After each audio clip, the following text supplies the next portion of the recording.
ছোট্ট ছাত্রছাত্রীরা, তোমরা সবাই কেমন আছো? আশা করি তোমরা সবাই ভালো আছো। আজ আমি তোমাদের সহজ পাঠ বইয়ের দশম পাঠ নিয়ে আলোচনা করব। তাই তোমরা দশম পাঠে দেখো কি পড়া দেয়া আছে। দশম পাঠে কি আছে? বাঁশ গাছে বাঁদর, যত ঝাঁকা দেয় ডাল তত কাঁপে, ওকে দেখে পাঁচু ভয় পায়, পাছে আঁচড় দেয়। বাঁশ গাছ থেকে লাফ দিয়ে বাঁদর গেল চাপা গাছে, কি জানি কখন ঝাঁপ দিয়ে নিচে পড়ে। বলছে বাঁশ গাছে বাঁদর আছে, যত ঝাঁকা দিচ্ছে গাছের ডালগুলো কি করছে, তত কাঁপছে। আর ওকে দেখে কে ভয় পাচ্ছে? পাঁচু। কেন? যদি তাকে আঁচড় দিয়ে দেয়। বাঁশ গাছ থেকে লাফিয়ে এবারে বাঁদর কোথায় গেল? চাপা গাছে। ভাবছে কি জানি কখন যদি নিচে এসে পড়ে ঝাঁপ দিয়ে।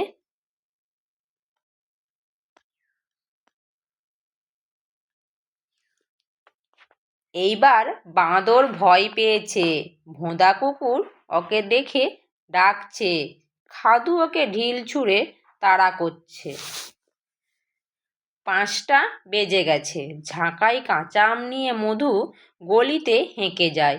আঁধার হলো, ওই যে চাপা গাছের ফাঁকে বাঁকা চাঁদ, আকাশে ঝাঁকে ঝাঁকে হাঁস উড়ে গেল। বলছে এইবার কিন্তু বাঁদর ভয় পেয়েছে। কাকে পেয়েছে ভয়? ভোঁদা কুকুরকে দেখে। সে কি করছে? বাঁদরকে দেখে হাঁক মারছে, আর খাদু তাকে ঢিল ছুঁড়ে তাড়া করতেছে। কটা বাজছে? 5টা বেজে গেছে। তাই ঝাঁকাই কাঁচা আম নিয়ে মধু গলিতে কি করছে? বিক্রি করার জন্য হাঁক দিয়ে দিয়ে যাচ্ছে। অন্ধকার হয়ে এসছে, ওই চাপা গাছের ফাঁকে কি একটু বাঁকা চাঁদকে দেখতে পেয়েছে। আকাশে ঝাঁকে ঝাঁকে সব হাঁসরা কি তাদের বাড়ি ফিরে যাচ্ছে।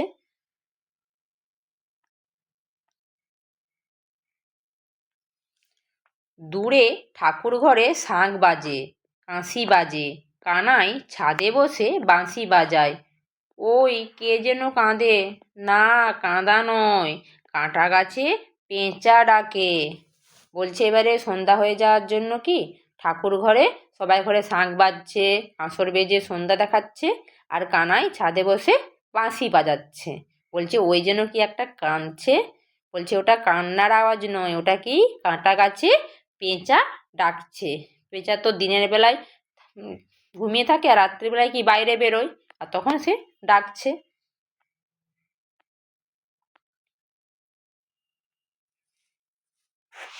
কতদিন ভাবে ফুল উড়ে যাব কবে, যেথা খুশি সেথা যাব, ভারী মজা হবে। তাই ফুল একদিন মেলি দিল ডানা, প্রজাপতি হলো, তারে কে করিবে মানা। রোজ রোজ ভাবে বসে প্রদীপের আলো, উড়িতে পেতাম যদি হতো বড় ভালো। ভাবিতে ভাবিতে শেষে কবে পেল পাখা, জোনাকি হলো সে ঘরে যায় না তো রাখা। পুকুরে জল ভাবে চুপ করে থাকি, হায় হায় কি মজায় উড়ে যায় পাখি। তাই একদিন বুঝি ধোঁয়া ডানা মেলে, মেঘ হয়ে আকাশেতে গেল অবহেলে। আমি ভাবি ঘোড়া হয়ে মাঠ হবো পার, কবু ভাবি মাছ হয়ে কাটিব সাঁতার, কভু ভাবি পাখি হয়ে উড়িব গগনে, কখনো হবে না সে কি ভাবি যাহা মনে। তাহলে আজকে আমরা দশম পাঠ পড়লাম এবং আজকে সহজ পাঠ বইয়ের এখানেই শেষ। তোমরা এভাবে পড়বে। আবার পরের ভিডিওতে অন্য এক ভিডিও নিয়ে হাজির হব। তোমরা সবাই ভালো থাকবে, সুস্থ থাকবে।